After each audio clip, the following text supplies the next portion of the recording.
Okay, so we are going to be talking AWS supply chain with Vikram first. So Vikram, you're about to come on to the stream. Get ready. Hey there, Vikram. Hey. How's it going? Hi everyone.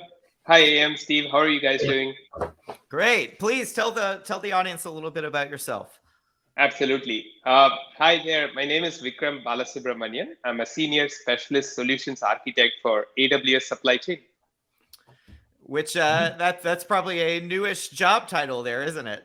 Considering we just launched that at reInvent. That's right, AM. It's one of those services that was announced at reInvent. Very cool. So supply chain, right, is maybe something that we should talk about before we get into what the actual AWS supply chain product does. For the audience, not everybody has dealt with an ERP system before. Not everybody has a business in which they're running supply chains or tracking inventory, things like that. So they may not come into the problems of software that aligns to solving the problems that come with the supply chain. Do you want to talk us through that just to kick things off? Absolutely. So you mentioned this, right? We touch supply chain in our day-to-day lives, right? Like you walk into a grocery store to pick up a box of cereal or a gallon of milk and so on and so forth. So there is actually a science that goes behind the scene to put the product on the shelf, right? Meaning trying to come up with what the demand is going to look like at a particular store for a particular product. And then how do I get the product at the right place at the right time? So me as a customer, when I walk in, I have the product, or I walk out with the product that I wanted to buy in the first place. So the science or the math behind planning the demand and supply is what constitutes supply chain. Makes a lot of sense. I think we all became abundantly aware of the supply chain too in the past couple of years, right? There were a lot of struggles with supply chain. So I think even those who may not work in tech, discovered what a supply chain was. So what types of problems occur with the data side of supply chain, right? Like it sounds like there is a lot of data involved to do things like predictions on a certain item and the availability and desire for the availability of this item. How does software come into the picture? I'd go so far as to say I think a lot of data is probably an understatement. Yeah. And the growth of data is just the beginning, right? Like we see explosion of data all around us.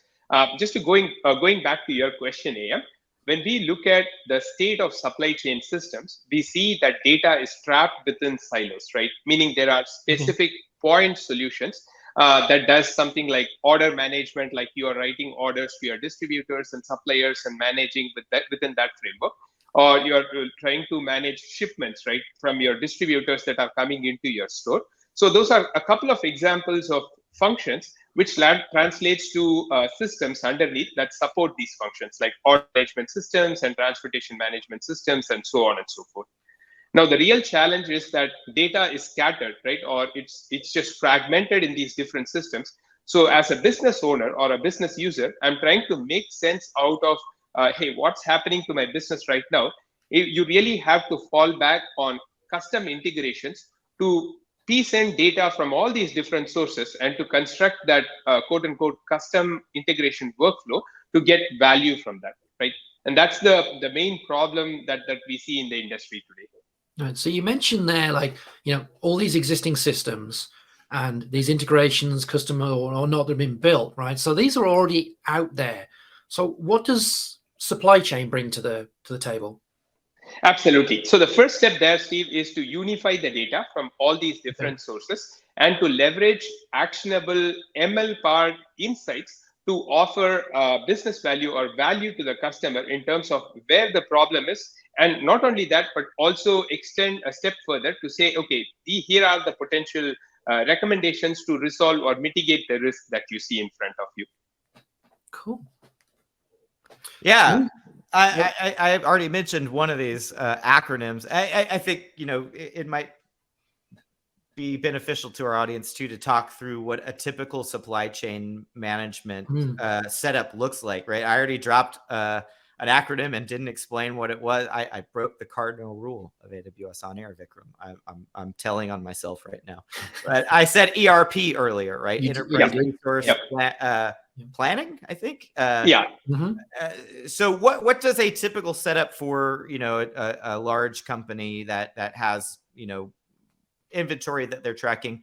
Can you give us kind of a breakdown of there's this system and this system, and that you see these systems and these are what they're doing and these are how they connect? Absolutely. So let me start by talking about ERP, or enterprise resource planning system.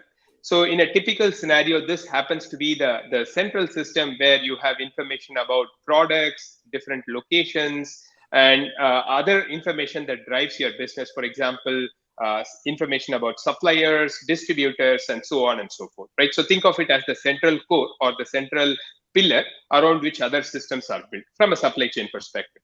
And then to add on to that, we've seen customers have order management systems, or OMS, where orders are typically written and managed, right? And these are, think of it as quote unquote documents that gets written by the buyer to either their distributor or suppliers from where they are getting the product from, right? And to add to that picture, we also have transportation management systems, which helps manage some of the things that are in motion, right? From a shipment standpoint, hey, what does, for example, this container have that is delivering product to this location on this particular day, right? And information about that. So these are just a few examples. And when you start layering in, like, you know, because if you take a step back and look at the state of supply chain, the first thing that pops up is that it's end-tiered, right? Like you have, you start with the store, and then you backtrack and you go all the way to distributors, and then from there you can travel up to the suppliers, and so on and so forth. So there exists multiple different systems that is required to actually coordinate, or, you know, to run your supply chain. Cool. So earlier on, right, we AM made the understatement of the year, right, that there's a lot of data, right? And you just went through an awful lot of people, right, involved in a supply chain at various different levels. So is supply chain like targeted at a small subset of those people that work in supply chains, or is it broader? Who's it intended for? So right now, the intent really is to anybody who's having or who's running a physical supply chain that deals with movement of products. And from a persona standpoint, we go all the way from the chief supply chain officer to inventory manager or inventory planner, all the way to a distributor or coordinator from a supply chain perspective. Cool. All right. So one thing that I was really curious about last night was, when we were kind of getting ready for the show, was these individual silos of data, right? So they're all over the place in the supply chain. Does supply chain work against those silos, or do I need to do some work on that data beforehand? Like, do I need to consolidate it or anything like that? Right. So that's a great question, right? And that's where when we look at our customers and what's typically happening in the industry is that they spend a lot of time in developing these custom integrations that tries to piecemeal or try to stitch together the information from these various systems, right? And oftentimes it results in workflows being complex and time consuming. And then the overarching value from a supply chain perspective is lost, because ideally you're targeting like one or two systems, and you don't expand it to other, like, you know, an entire gamut of sources that you might have to get true business insight from your supply chain. Okay. So Vikram, you know, when AWS Supply Chain launched, right? A lot of times when we launch products, a lot of the products that we do launch are what we call like building blocks, right? We go out and we give things to developers that they in turn will build their systems on top of, but it's not a full featured, you know, end-to-end solution. With some very obvious exceptions to that, like our contact center with Amazon Connect, our contact center product. What category does AWS Supply Chain fall into? Right, it closely follows that. This is a purpose-built application with end user in mind. which comes with features that are targeted towards business users to help them get value out of their supply chain in the form of ML-powered actionable insights, right? It's to add value to the data that might exist in these different fragmented systems that I alluded to, and to really derive value from that by using ML-backed models. I love it. So full out of the box solution there. That is you don't correct. have to build anything necessarily on top. I'm sure it's extensible though. That's always something that we build into most of our products as well. Extensibility. So Vikram, I know you've got a demo here. We do like demos on this show. Do you want to pull up? Is it time to pull up your screen? Absolutely. Okay, let's do it. All right. So when we look at the state of supply chain systems, we see data trapped in different data silos. The first step is to establish connection to different systems that might exist on your end, right? And this could include enterprise resources planning, order management system, warehouse management systems, or any unconventional data sources that you might have. So once we establish the connection through the process of pre-built connectors, the supply chain data lake, which is the foundational layer of the application, is in a position to start ingesting data from these different sources. Now, keep in mind, data includes both structured and unstructured data and could exist in any format. So once the process of procuring data from these different sources are complete, we are able to take that and contextualize that information in the form of a visual map. Now, let's look at an example. Let's imagine you are running a supply chain that includes multiple facilities that is scattered across the country, right? Now, here is an example of a bird's eye view of what is truly happening with your business at this current moment, right?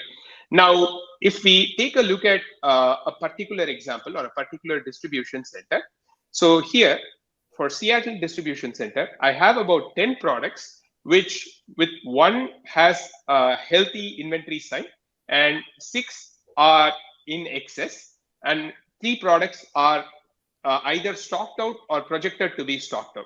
Now, with the recent pandemic, I know this piece of information is truly beneficial to any business who is trying to get a bird's eye view of their business. Right. Not only that, the other question that typically comes on the business user's mind is that, hey, this is the position as of today, but what's going to happen tomorrow, right? So the application allows users to move the needle on the time dimension to say, hey, how does the projection look? Let's say if we move the clock to tomorrow or the day after, right? So it tries to give them a good perspective of what is the demand and supply picture when you try to move the time needle to say, am I running into a risk or am I okay, right? From an inventory health standpoint. Now, if they need more information on their business health, what they could also do is zoom into a particular location to get additional information on that particular facility. It could be a distribution center, a store, or any facility, right? Now, I can also go down to the next level of detail where I could pick on a particular product to say, what does the profile actually look like? Now, keep in mind, here is the place where we bring in information from these different systems that I alluded to earlier into a single place, right? I have information about the demand. I have information about supply in the form of orders and shipments. And I also have information about the inventory positions at this point in time. Now, in this example, this particular product has the risk of stock out, meaning based on my current demand plan, it is not in a position to satisfy the customer demand, right? AWS Supply Chain generates actionable ML-powered insights to advise the user of this condition even before it happens, based on the projections, based on the other data inputs that we receive into the system, and also offers recommendations to mitigate that problem or to mitigate that risk. Let's take a quick look at that example here. So let me go to inventory watch list. And while this pulls up, watch list is a mechanism that allows user to curate the list that they want to monitor, right? It could be a product, it could be a location, or it could be a combination of product and location. So going back to the example, let's select the same product at Seattle distribution center. So right now I see that the application has bubbled up an exception in the form of a stockout risk. Let me click on this to drill down into the problem. Now, first up, the application is alerting me that the problem is currently happening, and it is also evaluating other nodes or other distribution centers in my network to see if there is something that can be done to address this problem. Now, here, as it happens, the application has come back with a recommendation to say, move 20 units from a neighboring Detroit DC to fix the problem at Seattle DC. Now, the key thing to take away from this is that when AWS supply chain is looking at the problem, it is looking at it holistically, Right. or from a network-wide perspective. It's right? got data from all of those different silos, so it can actually make intelligent decisions based upon all of that that data that's there, right? Yeah, I think it's pretty cool. I mean, you know, speaking as like an ex-software dev, right? We deploy software, we have alarms on it, right? That something is going wrong, so we get that early heads up. This is identical, but applied to supply chains. You know, this early heads up and what can we do to mitigate the problem before it actually becomes a real problem. Right? Exactly. That's exactly right, Steve. Now, the other classical problem in the supply chain space is any problem that comes up, it requires collaboration with other team members or other stakeholders in the business, right? For example, if this is an inventory problem, in order to address this, I would be talking to a supply planner or a distribution manager and so on and so forth. Oftentimes, these communications happen outside systems, or like, you know, outside a place where you can manage in the form of phone conversations or emails and so on. So the context is really lost, right? And the information becomes separated or disconnected. And that adds more complexity and more error to the problem or the original problem statement that you started with. Now, with that in mind, AWS Supply Chain has a built-in chat capability where I can initiate this conversation all within the framework of the application to call in my colleague or team member from another organization or group, in order to get that the context still remaining within the framework of the application. Right now, and more recently, we've seen problems with supply disruptions, right? And a key input that we got from our customers is like, hey, is there something that can be done or that can be learned from the data that can tell us of these supply disruptions or supply variants, right? Now, within AWS supply chain, there is an insight that specifically addresses the problem of supply disruption. So when we look at the current lead times, the time it normally takes to move the product from a supplier location to a buyer location, the general practice is to fall back on a fixed lead time or a static lead time. But that we with the recent pandemic, we all know that that's far from reality, right? Because what used to take 3 days is now taking 10 days, and so on and so forth. With AWS supply chain, we are able to tap into not only the historical orders and shipments to understand what that lead time actually is. We are also able to leverage ML models to infer based on the orders and shipments that are in flight right now, right? To say what the expected lead time is projected to be. And this truly helps business users to adjust some of their supply planning function to say, hey, what used to take 4 days is, for example, here, what used to take 3 days is now taking 14 days. So let's plan or adjust our inventory in line with that, right? So it's another additional mechanism that's available to the supply planners. May I ask a question on that? Because I don't want to put you on the spot, so feel free to balance. But what when you were saying that, one of the things that occurred to me was like you just showed us the view that said, hey, there's an alarm, stocks are running low here, we need to go. Would that change in lead time factor into that alarm of like, hey, we need to move some stuff because the lead time is going to be bigger going forward? Great question, Steve. In fact, they are all interconnected if you think about it, Okay. right? Why did I run into stock out in the first place? It's because the Because of order increased that lead I time. placed. And the beauty of supply chain is that they are all interconnected, right? Like you can say, here is the inventory problem. Why did this happen? And which is what the application is also doing, right? With but in a much more intelligent fashion using ML models, right? But yeah, you're spot on. Like they're all interconnected. Wow. We had a question from chat, Vikram, from Elusive about the data that we're actually talking about, right? Elusive asked, how is the data uploaded and handled through Redshift? And that's something that you mentioned earlier about the silos that exist. And something you said actually too, I wanted to call out. You said some of these conversations happen over the phone, they happen over email. You know, since you're working with a lot of business users, you don't want to interrupt the processes that already exist or the software that they're having to exist. So a lot of this data comes from a lot of different places, right? But do you want to talk about some of the common places where this is being uploaded? Yes. Actually, why don't I quickly show you? Great. Ian. So we talked about the process of ingesting data from different sources, and here are those examples, right? So right now we have connectors that are established for SAP S/4HANA, SAP ECC, and these are enterprise resource planning systems or ERP systems that's common in the industry today, right?